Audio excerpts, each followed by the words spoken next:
पुत्रदा एकादशी व्रत कथा। द्वापर युग के आरंभ में महिष्मती नाम की नगरी में महिजीत नाम का राजा राज्य करता था। लेकिन पुत्रहीन होने के कारण राजा बहुत चिंतित रहता था। उसका मानना था कि जिसके संतान ना हो उसके लिए यह लोक और परलोक दोनों ही दुखदायक होते हैं।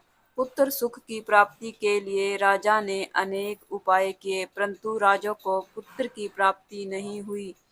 वृद्ध अवस्था आती देख राजा ने प्रजा के प्रतिनिधियों के साथ भी विचार विमर्श किया। सभी का एक ही मत था कि यदि राजा ने सदा ही धर्म का पालन करते हुए राज्य का संचालन किया है और कभी किसी निर्दोष को नहीं मारा, कभी किसी के साथ अन्याय नहीं किया, तो राजा को संतान सुख क्यों नहीं है। राजा महिजीत की इस बात को विचारने के लिए मंत्री तथा प्रजा के प्रतिनिधि वन को गए। वहां राजा की कामना पूर्ति के लिए बड़े बड़े ऋषि मुनियों के दर्शन किए। एक आश्रम में उन्होंने एक अत्यंत वयोवृद्ध, धर्म के ज्ञाता, बड़े ही तपस्वी और समस्त शास्त्रों के ज्ञाता महात्मा लोमेश मुनि को देखा, जिनका कल्प के व्यतीत होने पर एक रोम गिरता था।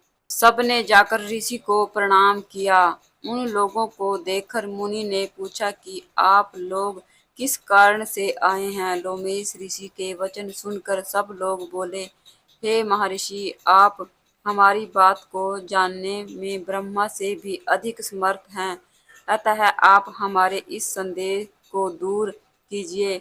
महिष्मती पुरी का धर्मात्मा राजा महिजीत प्रजा का पुत्र के समान पालन करता है, फिर भी वह पुत्रहीन होने के कारण दुखी है।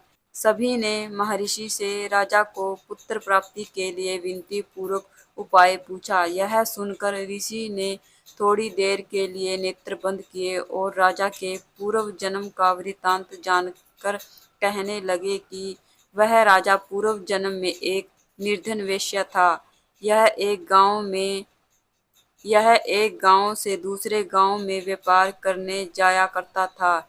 एक समय ज्येष्ठ मास के शुक्ल पक्ष की द्वादशी के दिन मध्याह्न के समय जबकि वह 2 दिन से भूखा प्यासा था, एक जलाशय पर जल पीने गया। उसी स्थान पर एक तत्काल की ब्याही हुई प्यासी गऊ जल पी रही। राजा ने उस प्यासी गाय को जल पीते हुए हटा दिया और स्वयं जल पीने लगा, इसलिए राजा को यह दुख सहना पड़ा। एकादशी के दिन भूखा प्यासा रहने से वह इस जन्म में राजा और प्यासी गऊ को जल पीते हुए हटाने के कारण पुत्र वियोग का दुख सहन करना पड़ रहा है।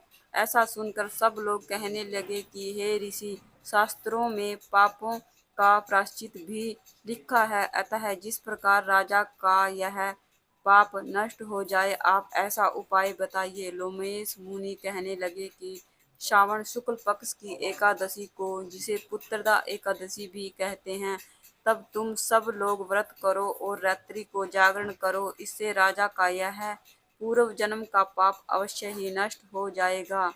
साथ ही राजा को पुत्र की प्राप्ति अवश्य ही होगी। लोमश ऋषि के ऐसे वचन सुनकर मंत्रियों सहित सारी प्रजा नगर को वापस लौट आई और जब सावन शुक्ल पक्ष एकादशी आई तो ऋषि की आज्ञा अनुसार सबने पुत्रदा एकादशी का व्रत और जागरण किया। इसके पश्चात द्वादशी के दिन इसके पुण्य का फल राजा को दे दिया। उस पुण्य के प्रभाव से रानी ने गर्भ धारण किया और प्रसव काल समाप्त होने पर उसके एक बड़ा तपस्वी पुत्र पैदा हुआ। तो ये थी सावन शुक्ल पक्ष पुत्रदा एकादशी व्रत कथा। अगर आपको कथा अच्छी लगी है तो प्लीज़ वीडियो को लाइक कीजिए, साथ ही मेरे चैनल को सब्सक्राइब कीजिए। तो फिर मिलते हैं एक और नई कथा के साथ। तब तक के लिए राधे राधे।